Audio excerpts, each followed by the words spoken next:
Marty Chavez got his AI PhD back in 1991. How many AI jobs did he have to choose from when he graduated? Exactly zero. So he went to Goldman Sachs and spent decades building the machines that took over Wall Street. Now he's at 6th Street, sits on Alphabet's board, and helped launch Isomorphic Labs. Few people have watched more AI hype cycles come and go. Fewer still have profited from them. This is my conversation with Marty Chavez from the Cerebral Valley AI Summit in London. I'm Eric Newcomer, author of the Newcomer Substack. Let's get into it.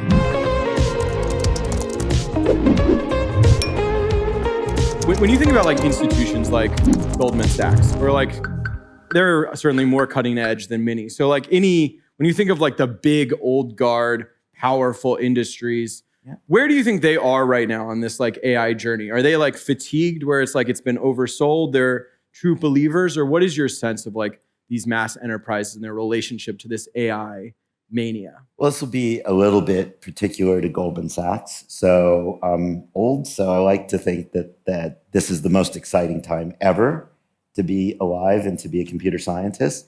And also, there's nothing new under the sun. Can you hold those, crazy before. hold those two thoughts, right, at the same time. And so at Goldman, we've been working on the frontier of AI for a long time. It's just that the names keep changing, right? So why did I end up at Goldman? Because I got a PhD in AI in 1991. Do you know how many AI jobs there were in 1991? Yeah. Exactly zero, right? So instead you were like, I'm the smart guy. I guess I go to Goldman I just got a random letter from a headhunter. And the letter said, I've been instructed to make a list of entrepreneurs in Silicon Valley with PhDs from Stanford in computer science, and you're on my list. And I had bills and student loans. And so that's how I ended up there. And at that time, I wouldn't even say I got a PhD in AI or machine learning, or I'd just say computer science. Why? Because it was embarrassing, because AI couldn't do anything then.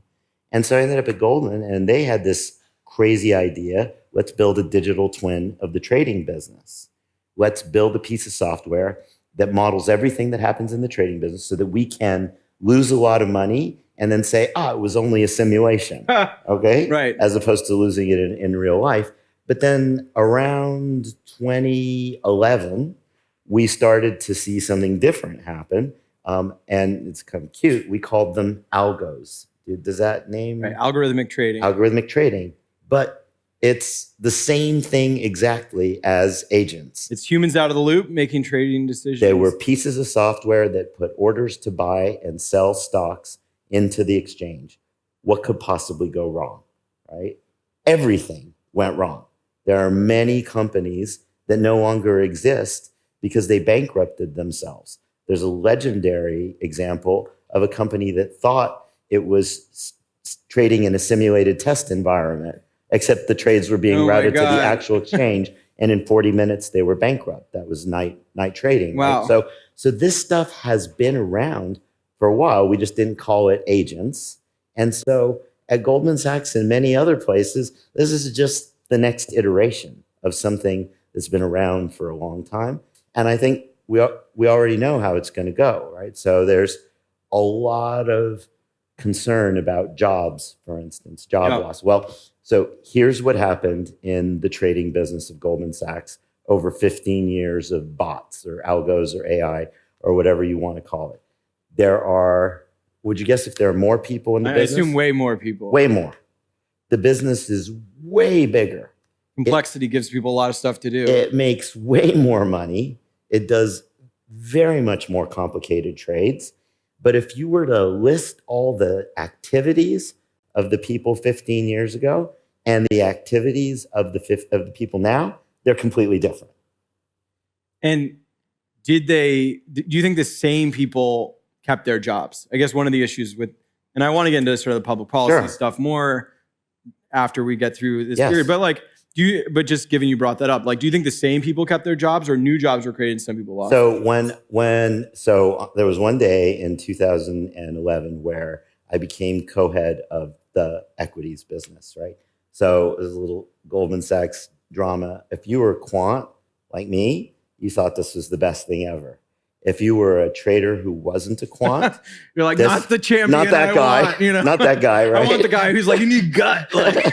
Well, I'm going to get to that, right? And so I did what you do at Goldman. You have a town hall. You bring everybody together. And so I said, you all have 3 strategies. 1, tell the computers what to do.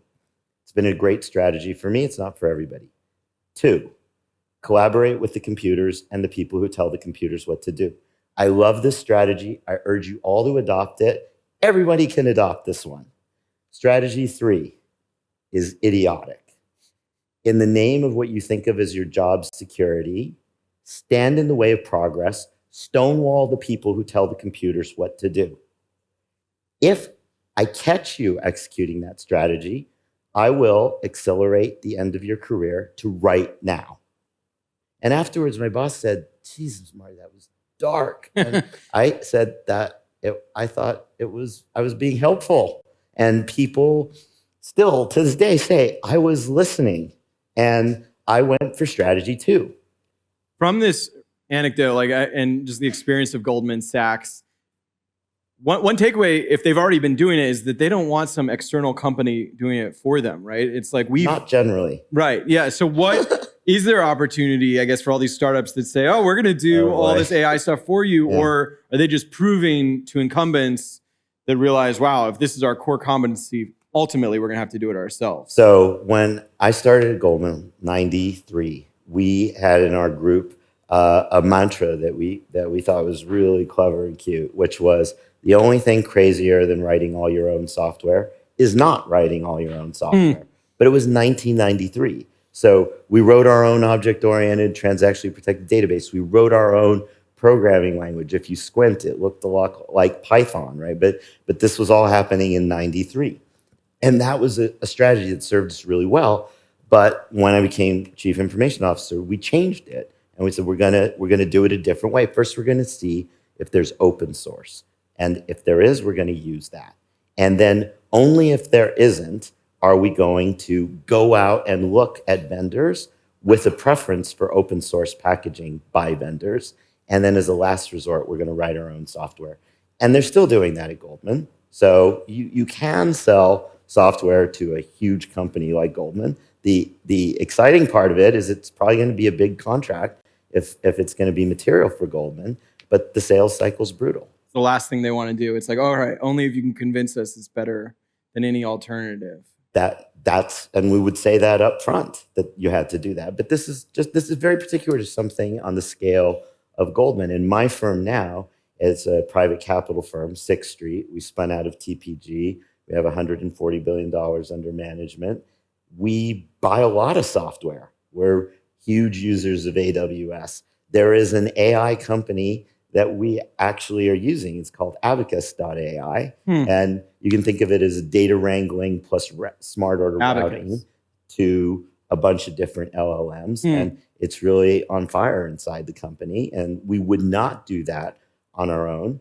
On the other hand, we're big believers in this moment of the model surrounded by a harness, right? That's very much of the moment. And so we have built our own harness for the investment process. We think it's very specific to us. To switch between closed source models or to make open source models or models that you control work well? We use a bunch of models underneath it, but it's a harness for the end-to-end process from we first hear about a company, we find its virtual data room, all the way to what are the work products we've got to generate so that we can get to our investment committee, and then what kind of write-up actually gets investment committee to say, yes, let's do this. So that whole process, we're finding that with the right harness over a set of models, and we're using a bunch of different ones, we can greatly increase the aperture of deals that we look at and the quality of them with the same number of investment professionals.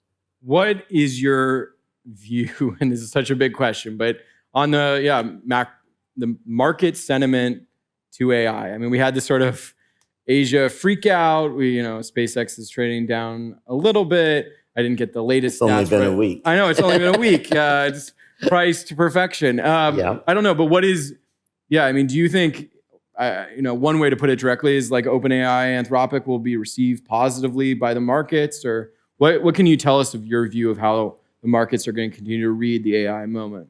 So there's obviously the excitement that I think all of us share, and we can see what AI is good at. And then there's also old school finance professionals who look at these companies and think hard to see the path to profitability. Even OpenAI, Anthropic, or Yeah, I mean, maybe it's there, and they're going to have an opportunity to talk about it, and we'll learn a lot more. Right? It's not completely obvious to me that it's there, and maybe it doesn't need to be there. Right? Maybe there's a long time that investors will continue to fund that gap.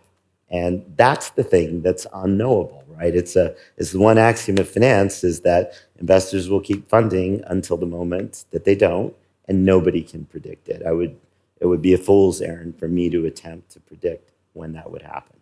Well, right ahead of the SpaceX IPO, I think this was undercovered. We talked about it some in Newcomer, but Alphabet went out and raised a ton of money. You noticed that? Yeah, Berkshire.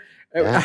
How much was that? We want the money versus we want to remind the investment community you could, invest in these very speculative businesses, or you could invest in our company, which has one of those very speculative businesses, and the old school and profits and profits. Yeah, or what? And distribution.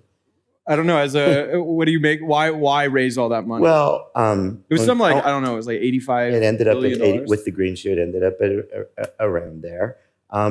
Well, it was because it was possible to do it, and we're always looking at the right way to fund this incredible moment. Right? You can see the capex of all the companies, and Alphabet's is public, and the leadership has been saying a lot to the market about what that trajectory looks like. And so as a finance person, I will just look at that and say, well, there's equity, and then there's credit, and then there's everything in between. And so what makes sense? And which is a better deal, equity or debt? I mean, in some ways, is it wrong to think, the market right now is rewarding ambition in AI. Certainly. So if we take on this money through equity, we are only going to get almost rewarded for leaning in, even though we're raising money. Is that a too dumb of a way to think of it? No, there are many ways to think of it. Old school finance, it's just there's that spectrum of ways that you can finance this ambitious and appropriate and exciting CapEx plan. And this is one way to do it. And why do you think, assuming you do, Alphabet is well positioned right now? I mean, we surveyed people on products that they thought might get disrupted. Google search was certainly not their top answer, but it was an answer. I sort of made the case for you guys that, well, to the extent Google search is getting displaced, it is getting substituted with Gemini, your own product. But I don't know, but there is clearly a threat of disruption to that profit generator that is so key to the Alphabet story. What gives you confidence in what Alphabet is doing today? So things change really fast. Right. So I've been on the board 4 years, and there was a moment when people would say, "Oh, Marty, like you're on the board of Alphabet. That must be really tough." And I know. I remember when you guys were so beat down. And don't you know that search is dead and it's going to be completely like. It's interesting and cute that you think that, right? That was not going to happen. That was people said it. That doesn't make it true, right? So Google has been working on AI for a long time, as we know, and it's been in search, and there just keeps being more and more of it, right? I'm old enough to be able to say things like AI is just more software, or to quote my friend Astro Teller, it's linear algebra on steroids, right? And it's great, and it's exciting, and of course we're going to use it in search. And it can't be a huge surprise that the search box is morphing to do more stuff. And one thing that I've always said since the beginning is that chatbots, like, fun, but a CLI from the 70s, is that how we're going to all interact with AI? It seemed unlikely to me right? And then we moved beyond the chat interface. And then now, actually, maybe it's back to the future. I'm using a CLI all the time. It's called anti-gravity, right? So how much, I mean, I think there was this story of like, I mean, obviously, the attention is all you need paper. We literally started today with Aidan Gomez, CEO of 2017. Yep. Exactly. CEO of Cohere, who was a co-author on that paper, obviously not at Alphabet anymore. But I mean, the story was sort of like, oh, they were the geniuses, but then they weren't hardcore enough. And then they sort of like got hardcore. Maybe they, Sergey came in or whatever. Like how much do you think it just took time, or how much do you think there was this sort of like awakening? That I will give you my personal perspective is Sundar said 10 years ago, we're going all in on AI. And there's a lot of people, I know you don't think this, but for maybe people out there in the general public, AI began with ChatGPT in 2022, but there's been a much longer history of it, right? And if your mission is organizing the world's information, and you see this incredible technology, and you see that it has this particular human characteristic, which is it makes things up, that seems at odds with organizing the world's information. Right. There are early things like, oh, that's not what we wanted. It's not. It took a while to make it part of the mission, right? But I totally get if you're a startup, you can have a different plan, and why not release it? That makes sense. That wouldn't have been, my view, the right move for a company whose mission is to organize the world's information. We're among futurists. I know you're a grounded person, but I mean, I have crazy thoughts. We first met at a Insider Bio conference. Alphabet's exploring, I think, interested in data centers in space. I mean, everything from disease research, space is in the. So I guess of the many sort of like moonshot ideas out there, which ones are you sort of most energized about, or really a believer that our world will be changed in the next, 5 to 10 years? I have to start with isomorphic. Yeah. So that I wake up every day excited about doing disease research. Demis Hassabis, co-founder. I think I have a particular angle on it, right? So I went to college. I hadn't done any due diligence. I thought I'd major in computer science. They didn't have a computer science major. So the science professors are recruiting, and there's a biochemistry professor, and he says to me, in 1981, like little 16-year-old me, the future of the life sciences is computational. Which was a crazy thing to say in 1981. He said, if you sign here as a biochem major, you can take computer science, you can take physics, you can take chemistry, you can do it all, and join my lab, and we're doing something truly insane and wonderful, which is we're crystallizing proteins, one protein at a time, and we're taking all the atomic coordinates, and we're putting it in a database. And I thought that sounded incredibly cool. That was the genesis of the protein data bank. So as a 16-year-old, I'm working on crystallizing the capsid protein of the tomato bushy stunt virus. You never forget a name like that. But this is what led to AlphaFold. And I remember saying to ourselves and hearing from the people who really knew what they were talking about, the professors, this is going to be a 50 to 100 year journey. Right. And these timelines are shorter. But we got to start somewhere by putting all the coordinates in a database, right? And then Demis and team came along and they used that. And then they did all kinds of other wonderful things for which they got the Nobel Prize, of course, right? Including one of the things that Demis talks about that I find so counterintuitive and exciting is at some moment, and I'm oversimplifying, they decided we've taken all the 50,000 proteins that have been laboriously crystallized by grad students, and that's all we got. And now we're going to guess the structures of 75,000 other proteins for which we do not know the structure, and then we're going to feed it back in.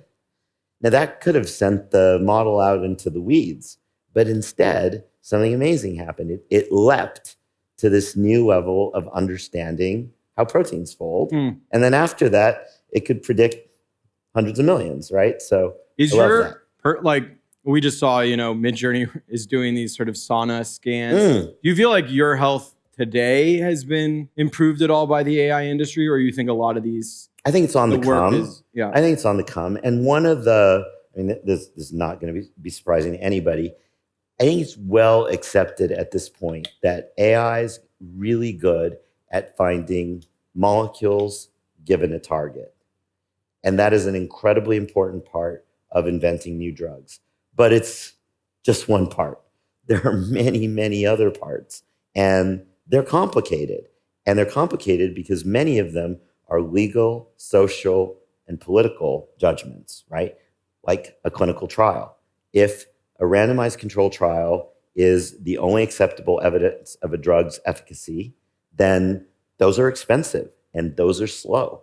And so, to my mind, there's many levels of simulation that we still have to figure out. And AlphaFold is a linchpin of that. But maybe to really do it, we're going to need to be able to simulate not just proteins, but cells and tissues and organs and bodies, and then whole groups of people and the psychodynamics of whether you take the pill or not. And at the level of a society, is the society going to pay for this treatment? Right? All of that has to go into the simulation. I think that's going to be a long journey. I don't see that happening in the next couple of years. We might have this technology to have this amazing idea or development, but then so much needs to play out for it to actually be realized. Yes. We started with the experience in big organizations. And so I just wanted to ask you a sort of, there's so many startup founders here who want to figure out how to sell to big institutions or partner with companies like Alphabet. I don't know, what advice would you give like the small startup for going after those like big enterprise sales or striking a big partnership? So I've been on both sides of this. Yeah. I've been an entrepreneur as well. And okay, here it is. This is something I learned. Well, it's something I learned the hard way. So in one of my startups, it was a .com era startup. It was an early software as a service company. Give us your trades, we'll give you the risk and analytics. But we didn't even have the term SaaS at that time. This was 2000. And we had this product. I heard someone say earlier, we had this product, and it turns out that there were features in the product that nobody actually cared about. And we worked really hard to build it. And we were getting some deals, and it was kind of working, but it was painful. And we started the company 2 weeks before the .com bubble burst. So the timing was interesting. And eventually, our investors gave us a head of sales. This guy's name in the market was Dr. Payne. So let's start there. Dr. Payne. And he came in and he said two things that froze my blood, basically, as our new head of sales, right? He said, if you, Marty, don't get a call from a very angry customer screaming at you because I, your head of sales, have crossed the line in my sales tactics, then I am not doing my job. And then hard. And then the second thing he said to the sales team was, customers buy a product when they have unbearable pain, and you have convinced them that only your software product can put an end to their pain. Everything else is just getting lucky. You're in a hype cycle, right? And so it really comes down to that. You have to understand the people in the organization, not just the organization. You have to understand in a large organization, there's always someone who tells you, I am the ultimate signing authority, and that is always false, right? There's always someone higher who has to be convinced. And if you're not talking to that person, you probably don't have a sale. And if they're not experiencing unbearable pain, then you're probably not going to have a sale. And unbearable pain, what I learned in that era, unbearable pain is having to restate your financial statements, going to jail because there were falsehoods in your financial statements, right? So if my product could mitigate that risk, then people were going to buy. Otherwise, getting lucky. Marty, could talk all day. Hopefully people, never have I felt, looking back, has made me so optimistic about the future while sort of setting limits on how ambitious to be. Well, human nature is a constant, right? That is true. Yeah. Thank you so much for joining me. All right. Such a pleasure, Eric. Thank you. Thank you. Take care.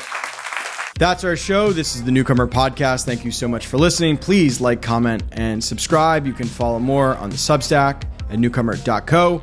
We publish every talk from the Cerebral Valley AI Summit on our Newcomer AI Summits channel. And you can find my conversation with Cerebral Valley co-hosts Max Child and James Wilsterman at our Cerebral Valley Show channel. Lots of stuff going on here at Newcomer. Thanks so much for your support. Please leave a comment, suggest guests. Thanks so much for your time. See you next week.